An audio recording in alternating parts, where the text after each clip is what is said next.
There are three breaking news that happened just today. First, the union expanded their strike to now include the Stellantis Ram factory. The first new Model 3s are now being delivered to Europe this morning, and Elon has finally posted this morning that they're going to advertise big time. Big topic today we'll cover is the tectonic impact that last week's earnings call are having on Tesla investors. What are the upcoming risks and the upcoming catalysts? We've got Jeff Lutz joining us today, and he's a great person to ask these questions. Welcome, Jeff. Great to be with you, Herbert. These are really important topics, so looking forward to talking about it. Jeff is an ex supply chain C level executive at several Fortune 100 companies like Lenovo, Motorola, and Google. He's currently running his own consulting firm.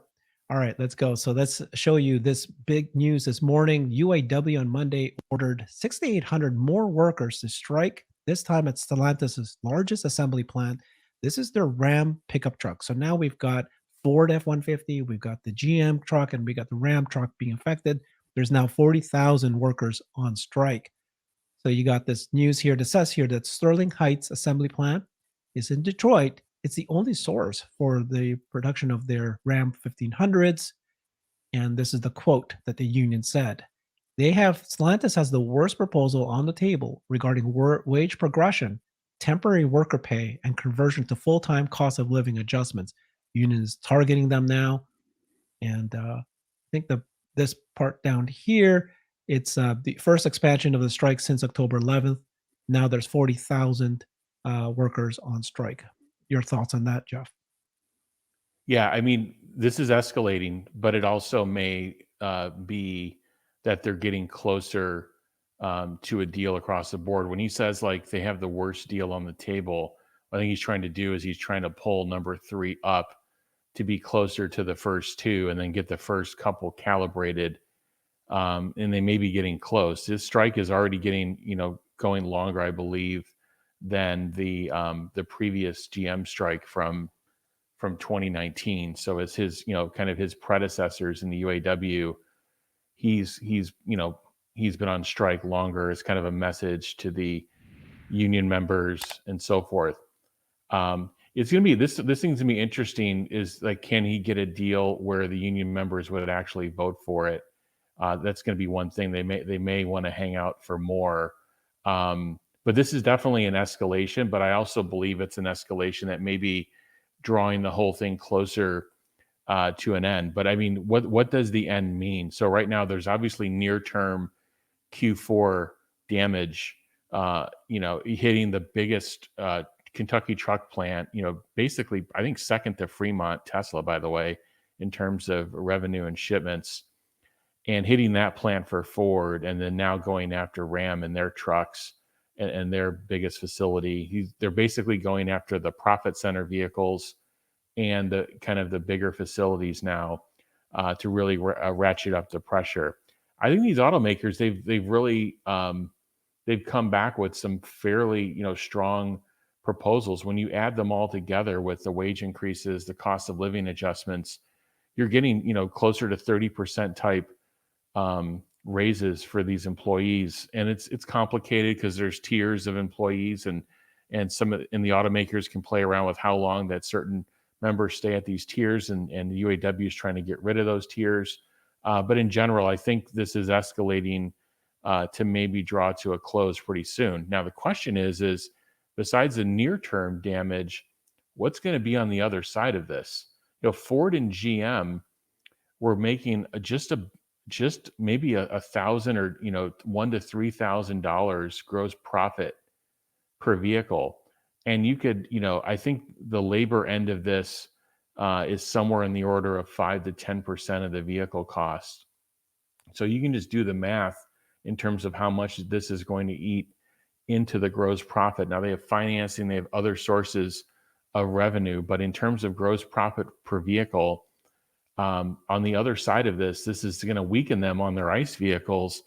And then their ICE vehicles have been stagnant in demand. And then, as the EV adoption curve goes up, the ICE curve is going to start going down. So those economies of scale are going to start hitting it. So I think the real story with UAW is what's going to be on the other side of this. I do hope that you're right, that this means we're getting closer to the end. Both sides are absolutely in pain. We had Bill Ford come out, warning, giving the warning to them that this could be detrimental to them. But we'll see what happens there. So the other big news that happened just this morning is Tesla Model 3s are now being delivered. And this news here shows that they were started in Netherlands. Although I got another note that said that the first deliveries were in Germany. But regardless, it means that Model 3s are now being delivered in Europe. So Jeff, you wanted to chat about this. What do you think this is important? Yeah, this is a pretty big deal. Tesla pre-built the Model 3 in in Q3, and there's differences of opinion on that number and where they left in terms of a production rate. But it looks like, October coming back from the China holiday, that they're really going to get the production rate um, up on this product. And it's if you just look at the pictures, I mean, it's hard to take a bad picture of the Model 3 Plus. It's a beautiful looking vehicle. Looks like they've upped the quality of the paint system on the new colors that are being offered. And it's a great product. The reviews have been really strong, and it looks like they've resolved a lot of the kind of the quirks. So this is a product that Tesla is selling for more than the product it's replacing right now. And the reason is they have to get up their supply base, and their factory has to get up that ramp curve. It's going to cost them a little bit more in the beginning. But what I like is with a new product launch, you can protect gross margins with pricing. You have more pricing power. There's going to be more pent up demand for people to get this new product. It looks like the opening order demand window in China is 6 to 9 weeks. And it looks like they're going to get China approval, MII approval later this month. And they're going to also be shipping in China. So this is now in volume, not only volume production, but volume distribution. And unlike the Cybertruck, which we can get in a conversation in a bit, I believe, there's given that there's more than 50% reuse, and they really didn't change the structure of the product. It's really they changed, they stayed away from the structure of the product. That means the ramp curve is going to be much faster to go from start to peak run rate. And when the faster they get to peak run rate, the faster their cost structure is going to get to their lowest starting point. And when I say lowest starting point, their COGS for the Model 3 Plus are probably the worst they'll ever be right now. Maybe in September, I would say they're probably the worst. Getting better in October, and they may be at peak pretty quickly, even reaching it in Q4. And then they've got the higher MSRP to protect themselves on the gross margin side. So I believe when the dust settles on the Model 3 Plus, it's a great product. Model 3 was already a third of Tesla's auto sales, maybe 30% of Tesla's auto sales. And I believe they're replacing it with a better product. They're charging more for it. And I think the gross margins are going to be better than the product it's replacing. So I'm looking forward to kind of a nice ramp up out of China and for Europe and the rest of Asia, and then eventually in Q1 in Yeah, North and I was America. going to This is ask going you. to be one of the catalysts going forward. That's what I was going to ask you. So you sounds like you're still expecting the Model 3 Plus to appear in US Q1. Is there any chance that it could actually surprise and happen in Q4? I don't think so. I do think on the earnings call, it's possible. It's possible that their supply base, maybe that where we need to get the intelligence from is the supply base. That's where a lot of this information would be held. If they're cutting over, then you'll know a little bit more. Um, yeah, I think it's set for some point in Q1, and I think in the US version they're going to have to take a different approach because the labor rate's so much lower, the efficiencies are so much better in China that they could afford to have high reuse from the prior model and take the cost structure down. I think in the US, they're going to have to do something maybe slightly more structural, maybe the new cattle battery pack. We'll see. This is one of the reasons I see two things from the earnings call and from what Tesla's communicating. One is Elon was asked directly and said we're not going to comment on new product um, rollouts in an earnings call, which is the right answer. It also believes that they don't want Osborne North America. Yeah. I think on Twitter, we think that everybody knows that there's a new Model 3 coming. I guarantee you 98% of the people out there that are walking into Tesla shops don't know that in North America. And the other, there's, I forget, there's two reasons. One is the Osborning, and I just lost my train of thought. I'll have to come back to me on the second reason for North America. But I mean, I think the other reason is they may be transitioning to a new battery pack, and that is why on the website they're talking about we may not get the full 7,500 credit going into Q1. So, or sorry, going into 2024. So they don't know when that transition is going to happen. I'm sure they'll be selling off probably some older inventory in Q1. So it'll be a mixed bag. If you get an older Model 3, you'll probably get the 7,500 off. The newer one, maybe not. That leads me to believe that they're going for a different battery pack option. Okay. The other big breaking news that happened this morning is Elon replied to James Stevenson saying, "Hey, I said we would advertise. We're doing so at small scale and we'll do so at larger scale as we figure out what works best." Do you think that this was a catalyst to reverse the stock movement down? Yeah, this is what I've been asking for. I think this is what a lot of people have been asking for in different ways. I think it's been confusing because we kind of talk at each other sometimes on X, but really to really try it in very small, targeted, in a very small, targeted, measurable, accountable way, and to measure the results and see if it's effective. I think Elon's, from a capital allocator perspective, he's going to go down as one of the best capital allocators ever. And the thing you don't want with advertising is kind of once you start it, it's really kind of a hard thing to just stop or cut off.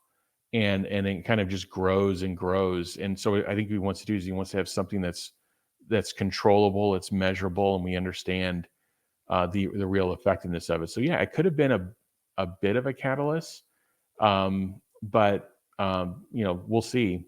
I mean, I think it was good news. Just not waking up Friday to other significant price reductions. I think it was the other thing. So they're seeing their order flow rate obviously for Q4, and they're fairly comfortable getting to the 476K to get to the 1.8 million. And they reiterated that on the earnings call as well. So I think that's the key catalyst. But this will be good. I think Tesla's already starting to do this. We're seeing this on Google Ads, and the education piece is the big thing. And it's not only just educating people that are starting from a starting point of zero knowledge. It's also educating people that have actually been misinformed, because there's a lot of misinformation that would push people away from EVs out there. Okay, thanks, Jeff. Let's talk about the big topic today, which is what's going to happen now that we had a big earnings call last week. We know us Tesla investors, we've had many drawdowns. We've been through many kind of catastrophes and risk and so forth. And when we recovered, this one last week seemed to be a little bit more on the side of pretty significant. And tell me what you think is the risks that we're going to face forward. They seem to have removed any short-term catalysts, and so there may not be a bottom to the stock, some people are saying. And then what's the future catalyst that might happen? Yeah. Yeah, I've had a couple of days to reflect on the call, and I've listened to the parts of it again. And I really believe that Elon sets a tone for that call, and he kind of wanted a tone for kind of the whole he kind of wants to have kind of the whole takeaway for the call. If it's going to be very upbeat, like the October call from last year, he wants an upbeat call, and he kind of directs the energy and the traffic on the call. On this one, he really wanted to send a message around that he sees the economy slowing faster than maybe our government officials sees it, and he sees the impact. Remember, the latency. So the latency on Tesla's inbound supply chain and then their outbound distribution network is less. Less latency means it's faster. That means you're getting faster acknowledgments back and forth of you put product out there for sale, and then on the other side of it, you see your inventory rates faster, you see your turn rates faster, you see your sellout rates and available to sell. You see all this information faster. Whereas in legacy auto, there's a fairly big delay. This is why they woke up in Q3 and like, oh my God, EV inventories went from 40 to 50 days to start the year to over 100 days in Q3. Very, very long, much longer latency. So one, he's obviously seeing things that concern him, and that kind of set the tone for the call. And if you and I've gone through it, I'm reading the transcript right now. Most of the comments were kind of on the negative side, but there's a lot of things that are positive catalysts that I don't think were brought up, and even some of the conversations were shut down. And one of the conversations is around, and this would be a tough thing for them to talk about on an earnings call, but I could see them going. I could see Elon going anywhere he wants to take a conversation. But the one thing that I'm seeing that I don't hear a lot of people talking about in terms of catalysts for Tesla is EV capitulation of their competitive base. And when I say it, I'm talking very regionally. I'm talking US right now and Europe. And we can get to China in a minute. But in the US, the two of the three major auto manufacturers have come out, and really we haven't really seen a solid plan yet from Stellantis, by the way, but Ford and GM have come out and basically pushed their truck programs back. And if you look at, let's start with GM, for example. It's a really muddled data set. They've shipped tens of thousands of EVs this year, but most of them are Bolts. If you actually look at the number of EVs that they've shipped in the US that have their Ultium battery platform, which is their new EV platform that puts them on a path that they say to profitability eventually. They've shipped, I think, 7,800 GM cars. So these would be the Cadillac Lyriq, the Hummer, and so forth. They've shipped 7,800 cars through Q3. I think that even includes 2022. They haven't ramped. GM has not ramped Ultium, and that is a huge problem for them. And then now they pushed the Silverado truck program out, which is their pickup truck. They pushed it out. They shipped 18 this quarter, so they're really not in any meaningful production on that. And then Ford did a couple of things. Ford pushed out. They were supposed to be at a 600,000 unit annualized run rate by the end of this year. They pushed it out to some indeterminate point in 2024, and then Ford pushed out the F-150. They've also they've reduced pricing on it again, which means they're going to lose more per vehicle because they're not meaningfully increasing scale, and they're doing cost reductions. Tesla, on the other hand, throughout the year, they've increased volumes modestly versus prior years, but they're still. I mean, this year if it ends up at 1.8, and last year was at 1.3. That's still a very very meaningful jump in volume. That's massive. So this first catalyst for me is EV capitulation. The adoption curve is going to continue. We're at 8% adoption in the US right now. The Europe is it's closer to 20%, and it's different by different state in the US, but across all the states it's 8%. It's 25% in California, by the way. Europe is higher, China's higher than that. But as this EV adoption curve grows and competitors have to push out their capital, remember, we're at over 5.5% Fed funds rate. The cost of capital is higher. Even if they get all the loans in the world from the federal government, the cost of capital is going to be higher to do these factory transitions. And why would they do these transitions now when they don't have the product that has the unit economic stack that's actually profitable? So I've been actually calling for this. We've watched the show, we conducted this show for a number of months, that they don't have the product for a couple of years, maybe longer, that can compete. And so I think EV capitulation. So the adoption curve is going to grow. Let's say it's at 11% or 12% next year. That's 50% growth in the US. If you're talking 12% of the vehicles, and let's say the SAR is 16 million units again next year. Let's just say it's flat. the 1.8 million or so vehicles, they have to come from somewhere.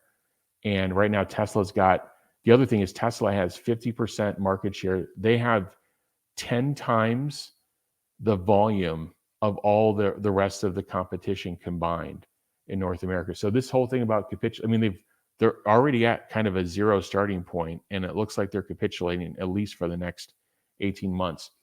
The second point, I think, in terms of catalysts would be new products.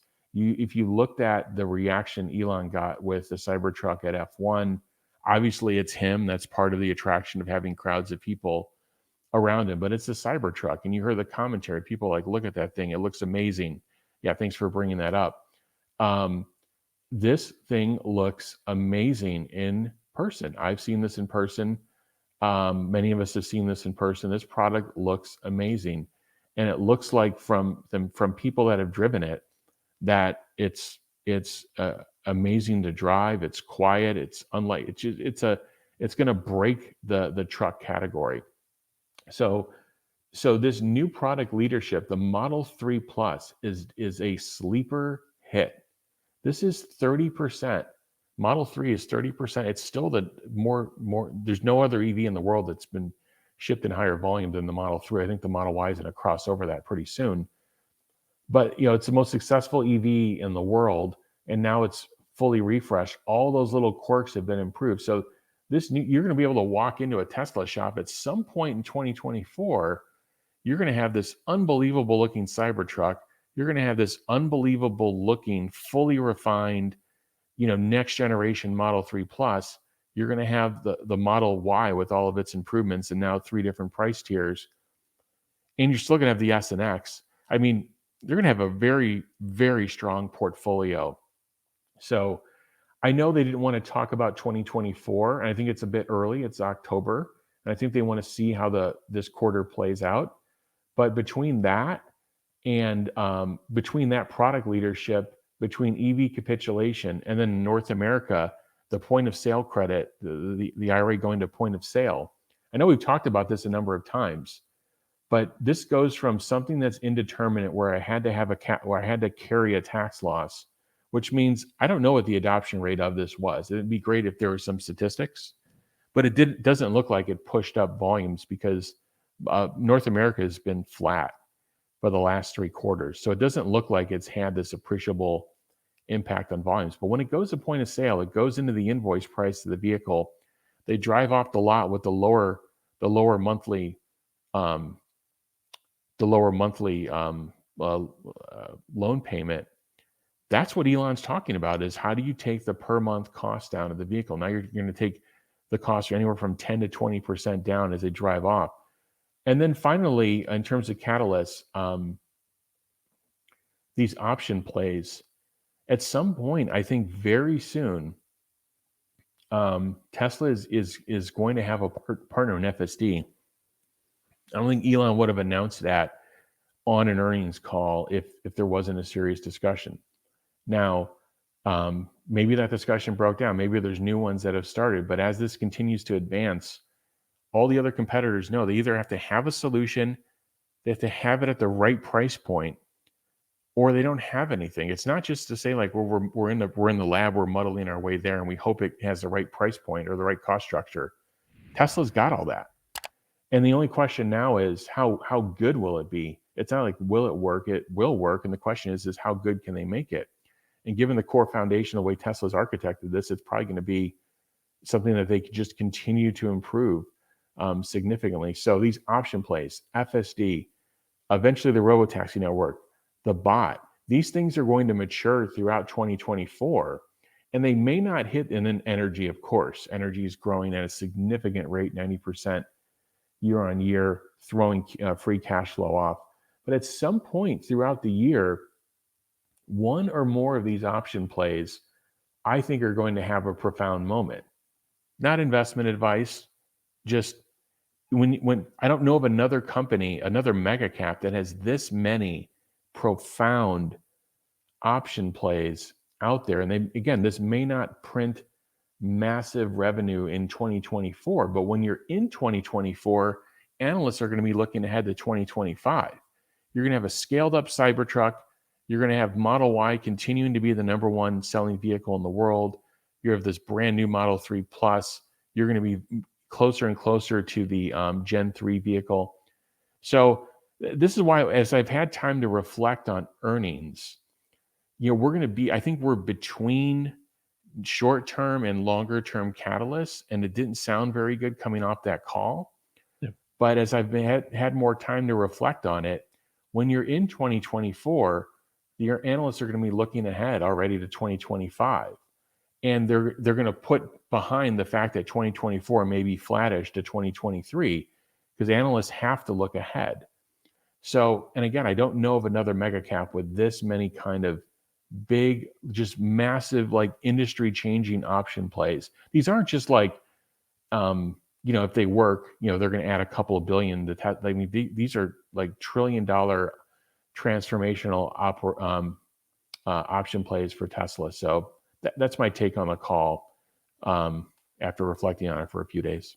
I've created a website that is the most comprehensive resource for the Tesla investor. Please check it out. Simply go to my website at herbertong.com. Yeah, thank you for going through that, Jeff. Obviously the stock is taking a beating right now after this earnings call. We need to find a floor for it. And there are things that you mentioned that I think is going to happen. So first of all, by January, the IRA credit is going to be an impact. The two new products that are being released, I think that will have an impact maybe in the first quarter of 2024. Potential for FSC licensing, that's kind of a bet. And then the thing you said about the competitor capitulation, there has to be a moment. There has to be some moment, whether one goes bankrupt or somebody got really hurt that ignites the public's kind of like reminds them that okay, these guys are not doing well. Right now, it's a slow burn down, and so people are kind of like ignoring when they go, "Oh, we're going to shut down the F-150, and we're not going to be able to start until 2026." It doesn't impact anybody yet. They think that they're still strong, they'll survive. There has to be a moment. And when that Well, happens, it's maybe it's one thing for them to implode and not be a company. I don't know if right. that helps Tesla as much as the fact that they actually leave the void in EV. So if they're not going to ship Right. 200,000 F-150s next year, what does that leave for Tesla? If Silverado's not going to ship 100, 200,000 Silverados next year, what does that leave for Tesla? So it's more of the fact of the competition has announced models, but they won't put them in volume for a number of years because the unit economics don't work out. GM and Ford don't have to go out of business. I don't think if GM and Ford go out of business, I don't know if that's actually it'd be an interesting thought. I don't know if that would Yeah. actually I'm just saying that help the it can't be prices. a catalyst if it's just like, oh, there's going to be more Cybertruck sales. Somebody has to recognize that. Maybe the institutional investors recognize it mid 2024. But you know what I mean? Otherwise, it's just going to be show me until you got sales the year 2025 or longer. Yeah, Um, but I'm already starting to hear analysts talk to the fact that maybe this is a lot harder to do than maybe everybody can't do this. Like GM and Ford have been building cars for years. We'll talk about more of that. Competition's not coming. Um, Yeah. yeah, we'll talk about more of that in a bit. And just remember, the Model Y and the Model 3 are going to keep coming down. I think up, anywhere from $500 to $1,000 in COGS every quarter is going to come out of those products. So, um, so we'll see. Okay.